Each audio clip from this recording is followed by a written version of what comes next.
Olá, povo da Terra! Esse deve ser o 1000º vídeo aqui no canal sobre o filme de Dragon Ball Super Broly. Vai ter muito vídeo disso ainda, sim, provavelmente. Então, eu acabei não fazendo uma crítica oficial da Kami-sama Explorer sobre o filme, já que eu venho falando do filme há vários vídeos, então essa crítica tá espalhada aí por esses vídeos aos pouquinhos. Eu sempre acabo falando de determinados aspectos do filme. E esse vídeo aqui vai ser o mais perto possível de uma crítica, já que eu vou fazer a crítica de uma crítica feita ao filme, que foi a Folha de São Paulo, que gerou uma polêmicazinha aí recente. O que eu tenho a dizer sobre essa crítica é que não teve nada demais, gente. Primeiro que eu não achei que a mulher detonou o filme. Foi uma crítica normal, que algumas coisas são pertinentes e outras não. Eu vou ler a crítica na íntegra aqui e dar a minha opinião sobre isso. Filme de Dragon Ball agrada fãs, mas dificulta para os não iniciados. Embora bem feito e bastante fiel à proposta, não é uma animação para qualquer um. Subtítulo. A crítica da Marina Galeano. Vamos lá. Galeano? Sabia que Kakaroto é o nome de batismo do Goku? Já ouviu falar nas 7 esferas do dragão ou na raça extraterrestre dos Saiyajins?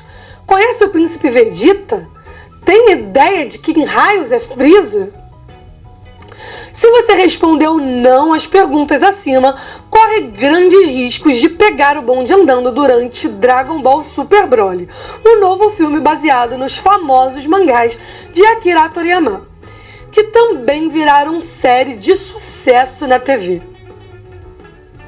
Se Akira Toriyama vai dar problema.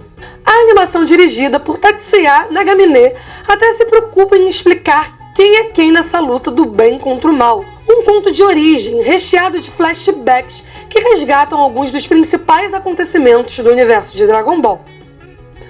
Mas apesar da intenção nobre, para aqueles que nunca acompanharam a saga de Goku e companhia, é quase impossível se situar em meio a batalhas frenéticas e a horda de criaturas de nomes esquisitos.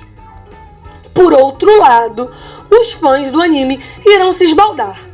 Além do visual riquíssimo, o longa-metragem capricha nos elementos que consagraram a série e de quebra propõe uma trama mais elaborada, conduzida por personagens ambíguos, dotados de ironia e muito senso de humor.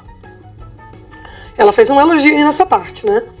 A primeira parte da narrativa se incumbe de relembrar a vida do planeta dos Saiyajins, o passado dos protagonistas Goku, Príncipe Vegeta e Broly, enviado ainda bebê a um lugar inóspito devido aos seus superpoderes, e de explicar a ascensão do temido vilão Frieza. Depois de refrescar a memória do público e amarrar alguns fios desse cosmo criado pelo autor, também roteirista do filme, a história pula para os dias atuais, quando o sossego da turma de Goku é interrompido pelo retorno de Frieza, que traz o grandalhão do Broly a tiracolo. Então, o guerreiro Saiyajin descontrolado, e ele tem lá os seus motivos para agir assim, mostra toda a sua força num combate épico contra Goku e Vegeta, com direito à aguardada fusão entre os antigos rivais.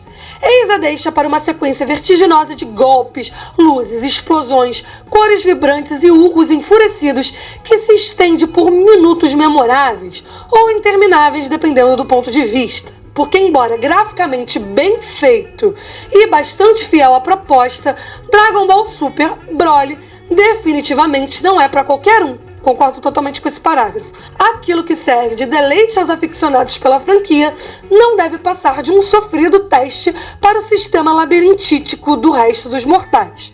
Aí já é discutível, né? Mas o parágrafo anterior eu concordo bem. Bem, galera, olha, eu li aqui na íntegra pra vocês pra mostrar como realmente não tem motivo pra dar rage nessa reportagem. Tem alguns equívocos, realmente ela falou umas bobagens aqui, principalmente no início, mas no geral eu não vejo problema na matéria que ela fez. Ela elogia o filme em alguns pontos, inclusive ela deixa claro que pra fãs foi um ótimo filme. Ela apenas faz o papel que eu acho que normal o jornalismo fazer, que é apontar que o filme não é pra qualquer um. Gente, se não tiver um indicativo na mídia de que o filme não é tão recomendado assim para pessoas que estão vendo de primeira viagem, pode levar muitas pessoas ao erro de assistir o filme com uma expectativa totalmente diferente do que devia ter e acabar saindo decepcionado falando mal do filme. É normal, inclusive, que alguns filmes você dependa de ter assistido outras coisas para entender, né? Senhor dos Anéis é um ótimo exemplo. Você não vai assistir O Retorno do Rei sem ter assistido os 2 primeiros filmes. E esse mesmo exemplo vale para várias franquias. Agora, é claro, muitas franquias tentam manter um equilíbrio porque elas são grandes blockbusters. Então elas sabem que vão levar muitas pessoas para os cinemas e procuram aí colocar alguns pontos de apoio para quem está assistindo pela primeira vez. Dragon Ball falhou em alguns desses pontos, mas foi muito assertivo em outros. Vamos lá. Primeiro a gente tem que lembrar que existem pelo menos 2 tipos de críticas que cabem ao filme.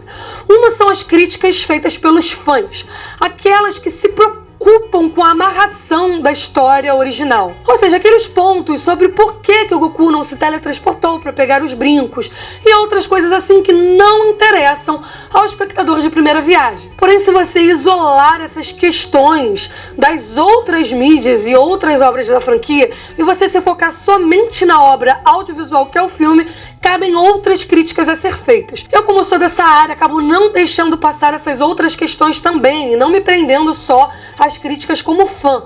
Então eu sei que o filme, como narrativa audiovisual, também teve alguns problemas. Problemas esses que a Marina Galeano, que fez a crítica aqui do filme na Folha, nem se preocupou em pontuar e poderia muito bem ter pontuado. Por exemplo, quando ela fala "Sabia que Kakaroto é o nome de batismo do Goku?", eu discordo absolutamente que o filme tenha deixado qualquer dúvida com relação a isso. Olha, o prólogo do filme conta a história de 3 crianças. Uma que foi enviada para um planeta isolado, a outra que foi enviada para o planeta Terra para poder ser salva da destruição, e a outra que era o príncipe Vegeta, na qual é referenciado o tempo inteiro pelo pai dele. Eu acho que o filme não deixa nenhuma dúvida de que a criança Kakaroto, que foi enviada para a Terra, é o Goku, mesmo para quem nunca ouviu falar de Dragon Ball. Isso fica bem óbvio, porque só temos 3 crianças e o papel das outras 2 fica muito explícito, então só sobra o Kakaroto para ser o Goku. E ainda tem no final, né, para quem não tiver entendido mesmo, aquela despedida do Goku que com certeza foi colocada também para ajudar nisso.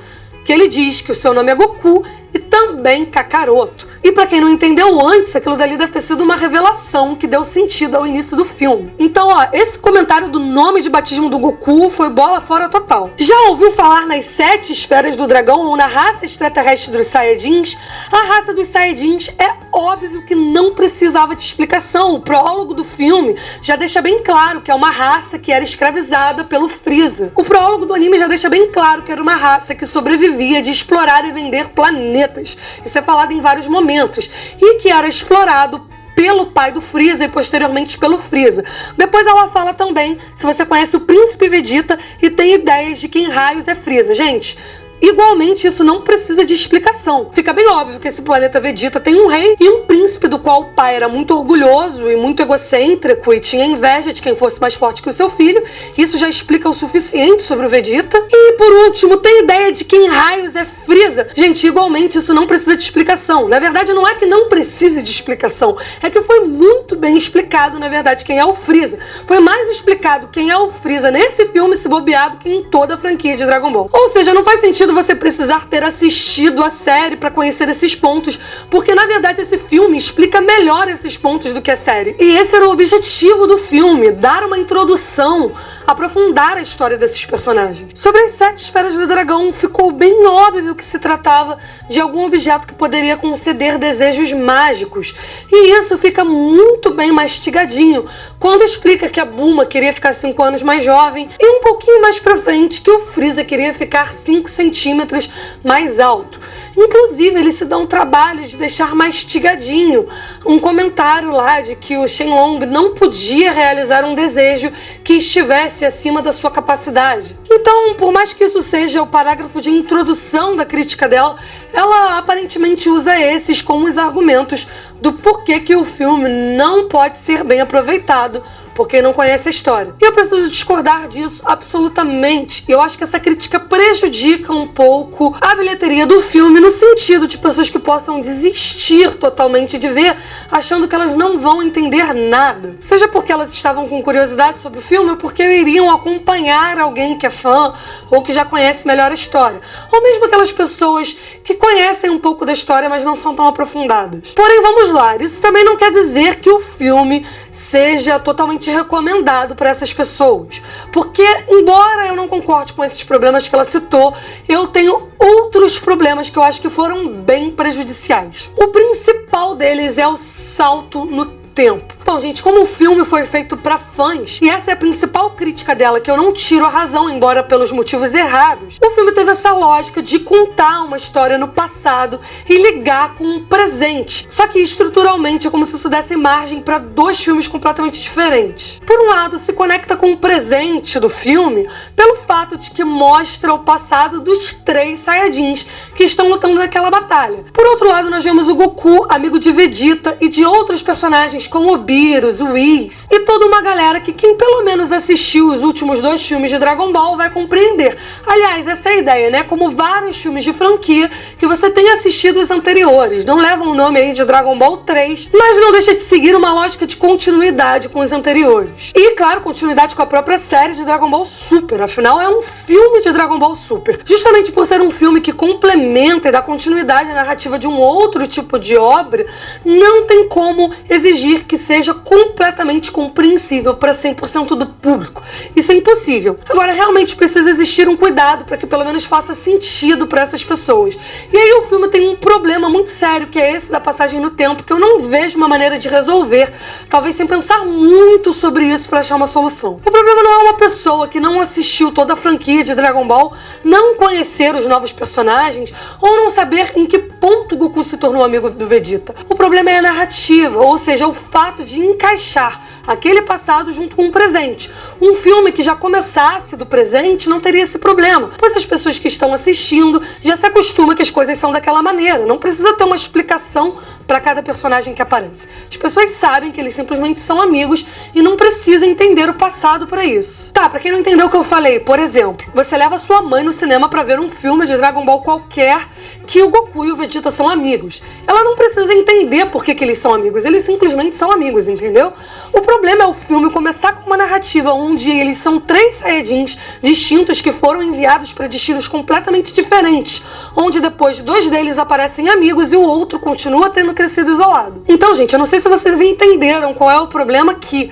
Não é o fato de que as pessoas não conhecem a história, é o fato de que o filme foi construído com essa narrativa que dá um salto no tempo, que realmente é um problema muito grande. Claro que não para os fãs, né, gente? Essa narrativa foi construída para os fãs, e é isso que torna o filme um pouco problemático, porque o filme, como obra de audiovisual, tem que sempre ser analisado como uma coisa isolada. Bom, sempre não. Como eu falei, em alguns casos é impossível dar conta de todo o universo para aquelas pessoas novas que estão assistindo. Porém, é o que eu falei sobre ter cuidado com alguns pontos, e isso aí realmente prejudicou demais e não teria uma solução para o tipo de filme que eles quiseram construir. Agora, eu não acho que isso torna um filme ruim, pelo contrário. Acredito que uma pessoa que não conhece Dragon Ball, ter assistido Batalha dos Deuses ou O Renascimento de Frieza, e a mesma pessoa que não conhece Dragon Ball ter assistido esse filme, ela vai achar esse filme muito mais legal. Eu acho que, pra quem não conhece a franquia, ter assistido esse filme e os outros filmes sem referências anteriores não vai ser tão diferente assim. Agora, ela foi elogiosa em muitas partes do texto. Eu não acho de maneira nenhuma que isso foi uma crítica detonando o filme. Como eu falei, é um alerta para o público que desavisadamente poderia ir no cinema achando que fosse entender o filme inteiro. Só que ela usou os argumentos errados. Agora, tem uma outra parte aqui que eu acho interessante comentar, que é quando ela fala da sequência vertiginosa de golpes, luzes, explosões, cores vibrantes e urros enfurecidos que se estendem por minutos memoráveis ou intermináveis, dependendo do ponto de vista. Ou seja, aqui ela morde e assopra, né? Ela fala que seria memorável, sendo um ótimo elogio, né? Até bem exagerado elogio, ou intermináveis, dando a entender que para algumas pessoas poderia ser um saco ver esses vários minutos aí de porradaria, luzes e explosão. E aí entra a questão de que até pra mim, que sou fã do filme, eu nunca fui grande fã das lutas de Dragon Ball. Eu prefiro realmente muito mais a história. Acontece que esse é o principal motivo pelo qual as transformações acabam não fazendo muita diferença pro espectador de primeira viagem. Ou seja, você leva uma pessoa que nunca viu o filme, ela não vai ficar confusa porque que o cara muda a cor de cabelo.